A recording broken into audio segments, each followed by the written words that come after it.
Welcome back once again. मैं आपका दोस्त एजुकेटर अमित वर्मा। आज के इस वीडियो में हम पढ़ने वाले हैं क्लास 11th सीजी बोर्ड का चैप्टर नंबर 3 जिसका नाम है रिकॉर्डिंग ऑफ बिजनेस ट्रांजैक्शन, जिसका हम यहां पर प्रैक्टिकल क्वेश्चंस करने वाले हैं।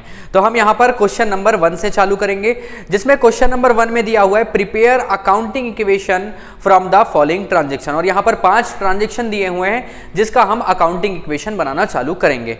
देखिए, मैं आपको बता दूं कि बुक में जैसा अकाउंटिंग इक्वेशन बनाने को दिया है वैसा ना बना के हम कुछ अलग तरीके से बनाएंगे। बहुत सारे स्कूल हैं जिसमें कि बुक में जैसा दिया हुआ है वैसा बनवाते हैं, और बहुत सारी स्कूल है जिसमें कि मैं जैसा बता रहा हूं वैसा बनाते हैं।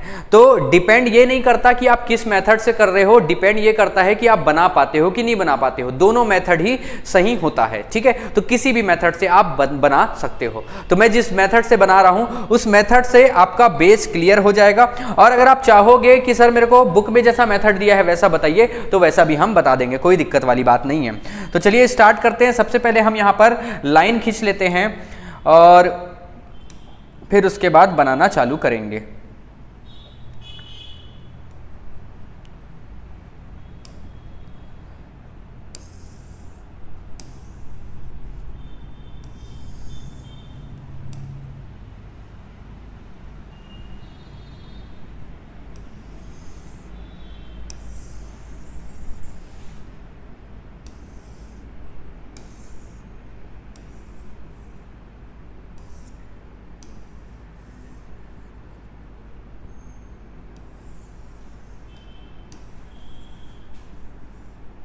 यहाँ पर हम इस ट्रांजैक्शन लिखेंगे, उसके लिए हम लाइन खींच रहे हैं, और इतने में मेरे ख्याल से बन जाएगा। ठीक है, आगे जैसे जैसे होते जाएगा हम आगे बढ़ते चलेंगे। तो चलिए देखिए, सबसे पहले दिया हुआ है प्रिपेयर अकाउंटिंग इक्वेशन। तो सबसे पहले ऊपर जो हमारा हेडिंग रहेगा वो रहेगा अकाउंटिंग इक्वेशन।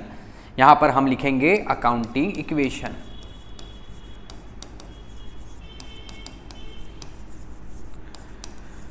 और बेटा आप सभी को पता होगा अकाउंटिंग इक्वेशन क्या होता है, asset is equal to capital plus liabilities. ठीक है, तो उन सारी चीजों को हम यहाँ पर लिखेंगे। यहाँ पर एसेट्स होगा और यहाँ पर सारे के सारे कैपिटल और लायबिलिटीज लिखेंगे हम यहाँ पर, और यहाँ पर होगा transaction.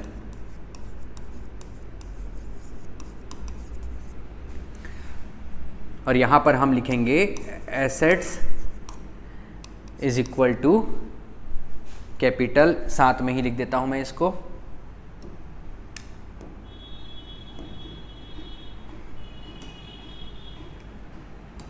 Assets is equal to capital plus liabilities. ठीक, देखिए सबसे पहला ट्रांजैक्शन दिया है Prashant started business with cash. तो हम यहां पर लिखेंगे स्टार्टेड बिजनेस विथ कैश। और देखो बेटा, जब बिजनेस स्टार्ट होगा कैश में तो एसेट आ जाएगा एक कैश के रूप में, और यही हमारे लिए कैपिटल हो जाएगा। तो यहाँ पर हम लिख देंगे कैश और कैपिटल, और यहाँ पर अमाउंट दिया हुआ है 40,000, तो ये 40,000 कैश, और यहाँ पर भी हम लिख देंगे 40,000। ये हुआ हमारा पहला ट्रांजैक्शन। उसके बाद दूसरे में आइए, दूसरे में लिखा हुआ है परचेज गुड्स फॉर कैश। हम परचेज किए गुड्स कैश में, तो हम यहाँ लिखेंगे purchase goods, purchase goods for cash. अब देखो, हम गुड्स परचेस करेंगे, और गुड्स मतलब कि क्या होता है हमारे लिए, स्टॉक होता है। स्टॉक मतलब कि क्या होता है, जिस सामान का हम बिजनेस कर रहे हैं। जैसे कि आप मेडिकल शॉप जाते होगे और मेडिकल शॉप में बोलते होगे भैया ये दवाई दीजिए, तो मेडिकल शॉप वाला बोलता है यार स्टॉक में नहीं है, खत्म हो गया, मतलब कि वो सारी दवाइयाँ उसके लिए स्टॉक है। अगर आप इलेक्ट्रॉनिक शॉप जा रहे हो और जितनी भी इलेक्ट्रॉनिक आइटम है उस दुकान वाले के लिए वो स्टॉक कहलाएगा। अगर बात करें कपड़े दुकान में जा रहे हो, जितना भी कपड़ा है उसके लिए वो क्या कहलाएगा, स्टॉक कहलाएगा। तो यहाँ पर आप बात को समझो, यहाँ पर परचेस किया जा रहा है गुड्स, मतलब कि स्टॉक परचेस किया जा रहा है और कैश में परचेस किया जा रहा है, और यहां पर 4,000 रुपए का सामान खरीदा जा रहा है। तो मेरे भाई अगर 4,000 रुपए का सामान हम खरीदेंगे, गुड्स खरीदेंगे, तो कैश कम हो जाएगा। तो जो नेक्स्ट एंट्री रहेगा यहां पर हमारा कैश आ जाएगा 36,000 रुपीज, और यहां पर एसेट हमारा बढ़ जाएगा, और एसेट में आ जाएगा हमारे पास स्टॉक कितने का, 4,000 रुपए का, और दोनों मिलके यहां पर कैपिटल कहलाएगा 40,000 रुपए का। इतनी बात मेरे ख्याल से आप सभी को समझ आ रहा होगा। ठीक। ठीक है, अब थोड़ा सा आगे बढ़ते हैं। अब यहाँ पर हम तीसरा एंट्री करेंगे। तीसरा ट्रांजैक्शन आप देखिए, तीसरा लिखा हुआ है परचेज मशीन फॉर कैश। हम यहाँ पर मशीन खरीद रहे हैं। मशीन हमारे लिए एसेट है क्योंकि बिजनेस को रन करने में हेल्प करता है। यार यहाँ पर ये एसेट खरीद रहा है, हो सकता है इसका कुछ मैन्युफैक्चरिंग का काम होगा जिसमें मशीन का इस्तेमाल होता होगा, तो मशीन यहाँ पर एसेट है और मशीन खरीदा जाएगा तो पैसा कम होगा, तो यहाँ पर एसेट में कैश कम होगा और उसके बदले मशीन आ जाएगा। तो हम यहाँ पर नरेशन या ट्रांजेक्शन में लिखेंगे purchase machinery for cash. Cash में मशीन परचेज किया गया, तो यहाँ पर कैश एज इट इज एक कैश कम होगा। कैश आप देखेंगे मशीन खरीदा गया है 10,000 रुपए का, तो 10,000 रुपए यहाँ से कम हो जाएगा, ये 10,000 का हो जाएगा 36,000 से 26,000 रुपए हो गया। और स्टॉक एज इट इज 4,000 रुपए रहेगा, प्लस यहाँ पर एक नया एसेट आ जाएगा मशीनरी, और मशीनरी कितने का खरीदे हैं बाबू? 10,000 रुपए का, ठीक है। और ये सभी मिलाकर कैपिटल हो जाएगा हमारा, ये कितना हो जाएगा? 26 और 4 हो गया 30, 30 और 10 40, जो कि पहले था उतना ही हमारे पास कैपिटल है। पहले कैपिटल और कैश था, उसके बाद हम स्टॉक खरीद लिए है ना 4,000 रुपए का, तो कैश 36,000 हो गया। उसके बाद हम वही पैसे से मशीन खरीद लिए, तो कैश और कम हो गया 26,000 हो गया। अब हमारे पास बिजनेस में क्या है? कैश है 26,000 का, स्टॉक है 4,000 रुपए का और मशीनरी है 10,000 रुपए का। क्लियर है? ये सारा मिला के क्या कहला रहा है? कैपिटल कहला रहा है। उसके बाद चौथा है purchase goods on credit. Purchase goods on credit.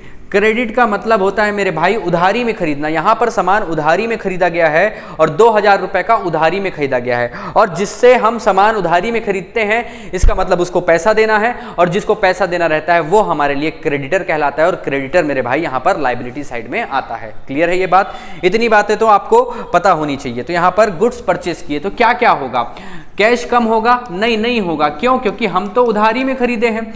Stock बढ़ेगा क्या? तो जी हाँ बिल्कुल बढ़ेगा। क्यों बढ़ेगा? क्योंकि भैया हम परचेस किए हैं गुड्स, है ना। तो स्टॉक जो 4,000 रुपए था वो 2,000 रुपए बढ़ जाएगा, मतलब यहां पर आ जाएगा 6,000 रुपए।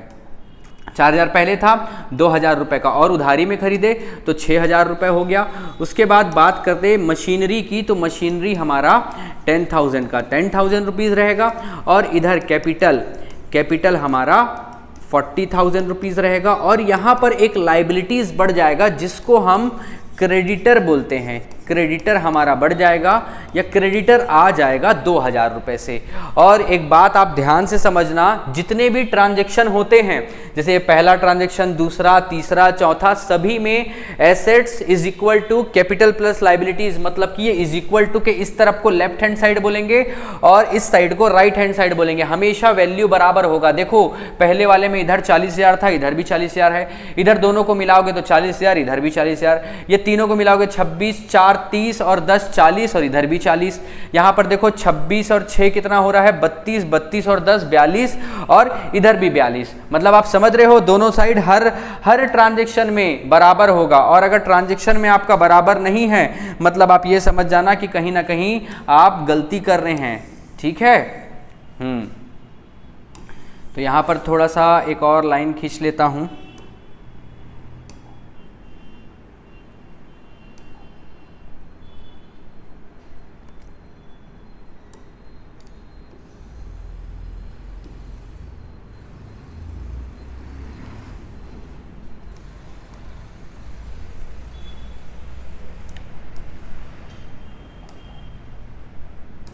देखिए अब लास्ट दिया है पेड सैलरी। सैलरी हमारे लिए एक्सपेंस होता है, इस वजह से कैश कम होगा और साथ साथ में कैपिटल कम होगा। मेरी बात को ध्यान से सुनना, जब हमारे बिजनेस में कोई एक्सपेंस होगा, कोई खर्च होगा, तो कैश कम होगा और साथ साथ में कैपिटल कम होगा। और हमारे बिजनेस में अगर हमारे पास कोई पैसे आ रहे हैं, मतलब हमको इनकम हो रहा है, जब हमारा कैश बढ़ेगा तब कैपिटल भी बढ़ेगा। क्लियर है? इनकम होगा तो बढ़ेगा, एक्सपेंस होगा तो कम होगा। क्या कम होगा क्या बढ़ेगा? कैपिटल की बात कर रहा हूं। कैपिटल जब प्रॉफिट तब कैपिटल इंक्रीज, जब लॉस या हमारा एक्सपेंस होगा कैपिटल डिक्रीज होगा। तो यहां पर जो पांचवा यहाँ पर हम पेड सैलरी, यार सैलरी पे किए हैं और सैलरी पे किए हैं तो ये ना ही एसेट होता है ना ही लाइबिलिटीज होता है, तो ये क्या होता है, तो ये एक्सपेंस होता है। एक्सपेंस मतलब कि आपने अपने कैश से कैश निकाला और अपने एम्प्लॉय को दे दिया, तो यहाँ पर आपका कैश कम हो जाएगा और साथ ही साथ आपका कैपिटल भी उतने ही अमाउंट से डिक्रीज हो जाएगा। तो यहाँ पर 500 रुपये सैलरी दे दिया जा रहा है, तो यहाँ पर कैश 26,000 था, वो हो जाएगा 25,500 रुपये। स्टॉक यहाँ पर आ जाएगा 6,000 रुपये। उसके बाद मशीनरी आप देखोगे तो मशीनरी एज इट इज़ 10,000 रुपये। जो कैपिटल था, कैपिटल 40,000 रुपये था, वो 500 रुपये कम हो जाएगा और ये 39,500 रुपीज़ आ जाएगा। और क्रेडिटर यहाँ पर आ जाएगा 2,000 रुपीज़, ठीक है। और अगर हम टोटल करें, देखिए अगर हम टोटल करें तो यहाँ पर आएगा 25,500 में 6,000 हम प्लस करेंगे तो ये आएगा 31,500 और 31 में 10,000 प्लस करेंगे तो ये आ जाएगा 41,500 और इस साइड भी देखो यहाँ पर भी आ जाएगा 41,500। मतलब कि हमेशा लेफ्ट हैंड साइड और राइट हैंड साइड दोनों बराबर होता है। तो आप बुक के आंसर को भी मिला सकते हैं। एक बार और आपको मैं कुछ इस तरीके से करके मैं आपको दिखा देता हूं कि ये हमारा पूरा का पूरा बिजनेस ट्रांजैक्शन अकाउंटिंग इक्वेशन हमने बनाया, ठीक है। अगर आप चाहें तो इसको आप नोट कर सकते हैं और जो हमारे ऐप से वीडियो को देख रहे हैं वो ऐप में आप वीडियो देखेंगे, उसी के जस्ट बाजू आपको ये नोट्स के रूप में मिल जाएगा ताकि आप फाइनल एग्जाम में इसकी तैयारी अच्छे से कर सको, ठीक है। तो मिलते हैं नेक्स्ट वीडियो में नेक्स्ट क्वेश्चन के साथ। वीडियो देखने के लिए बहुत बहुत थैंक यू।